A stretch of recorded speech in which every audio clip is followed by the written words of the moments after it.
Now Jephthah the Gileadite was a mighty man of valor, but he was the son of a harlot, and Gilead begot Jephthah.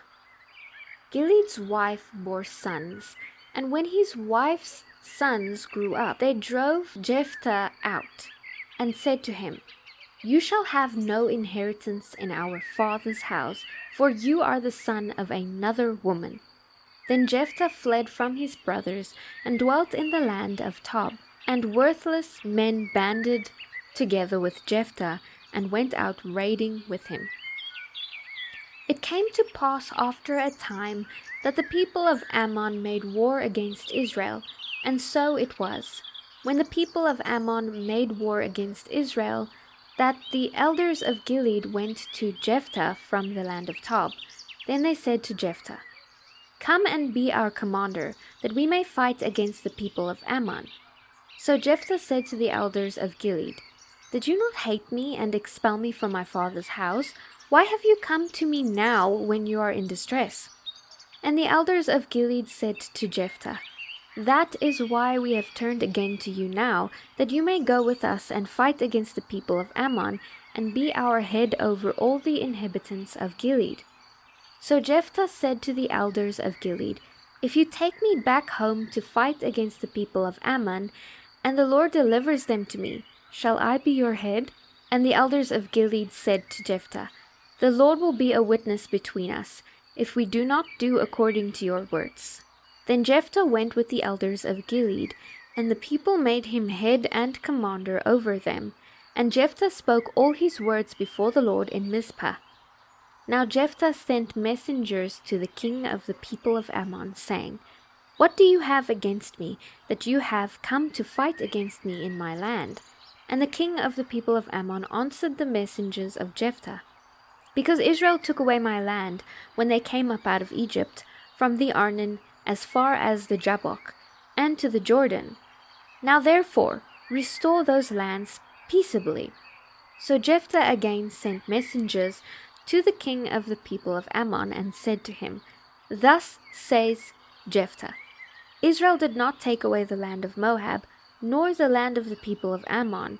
For when Israel came up from Egypt, they walked through the wilderness as far as the Red Sea, and came to Kadesh. Then Israel sent messengers to the king of Odom, saying, "Please let me pass through your land." But the king of Odom would not heed. And in like manner they sent to the king of Moab, but he would not consent. So Israel remained in Kadesh. And they went along through the wilderness, and bypassed the land of Edom and the land of Moab, came to the east side of the land of Moab, and encamped on the other side of the Arnon. But they did not enter the border of Moab, for the Arnon was the border of Moab. Then Israel sent messengers to Sihon, king of the Amorites, king of Heshbon, and Israel said to him, "Please let us pass through your land into our place." But Sihon did not trust Israel to pass through his territory. So Sihon gathered all his people together, encamped in Jahaz, and fought against Israel. And the Lord God of Israel delivered Sihon and all his people into the hand of Israel, and they defeated them. Thus Israel gained possession of all the land of the Amorites who inhabited that country. They took possession of all the territory of the Amorites, from the Arnon to the Jabbok, and from the wilderness to the Jordan.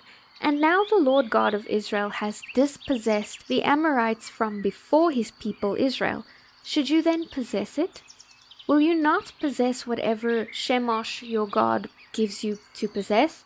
So whatever the Lord our God takes possession of before us, we will possess.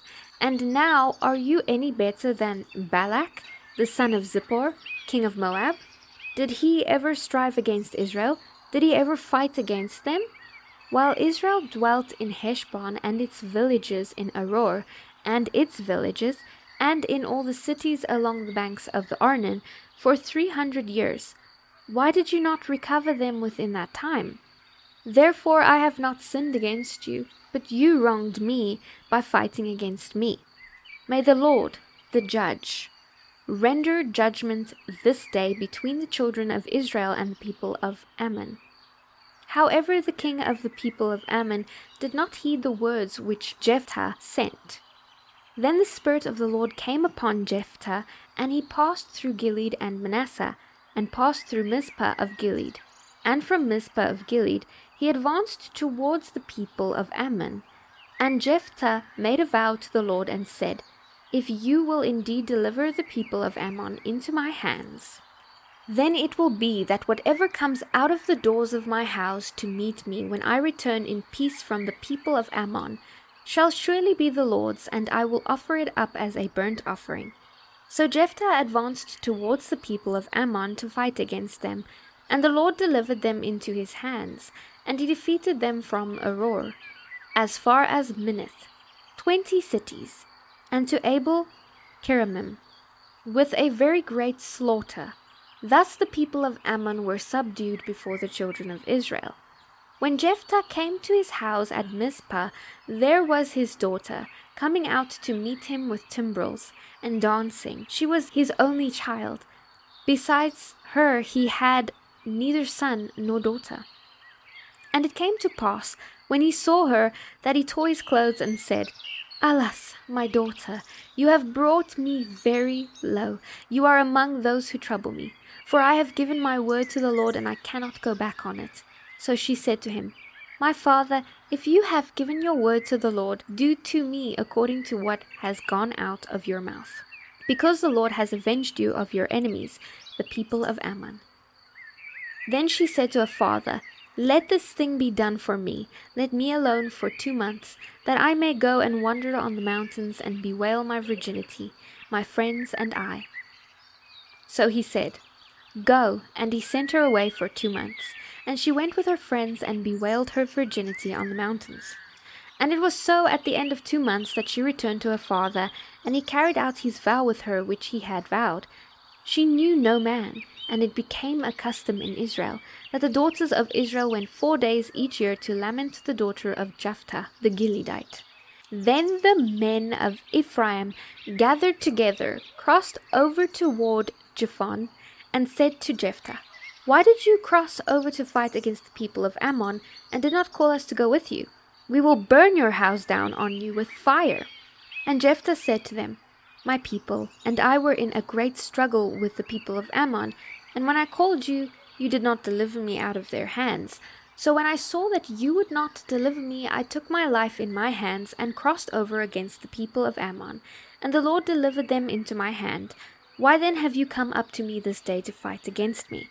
Now Jephthah gathered together all the men of Gilead and fought against Ephraim. And the men of Gilead defeated Ephraim, because they said, "You Gileadites are fugitives of Ephraim among the Ephraimites, and among the Manassites."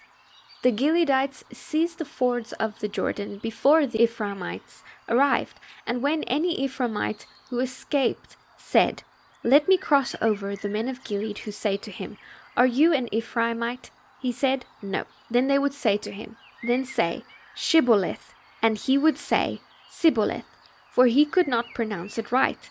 Then they would take him and kill him at the fords of the Jordan.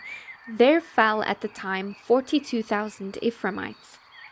And Jephthah judged Israel 6 years. Then Jephthah the Gileadite died and was buried among the cities of Gilead. After him Ibzan and Bethlehem judged Israel. He had 30 sons, and he gave away 30 daughters in marriage, and brought in 30 daughters from elsewhere for his sons. Then Ibzan died and was buried at Bethlehem. After him Elon the Zebulunite judged Israel. He judged Israel 10 years. And Elon the Jebulunite died and was buried at Ajalon in the country of Zebulun. After him Abdon the son of Hillel the Pirathonite judged Israel. He had 40 sons and 30 grandsons, who rode on 70 young donkeys. He judged Israel 8 years.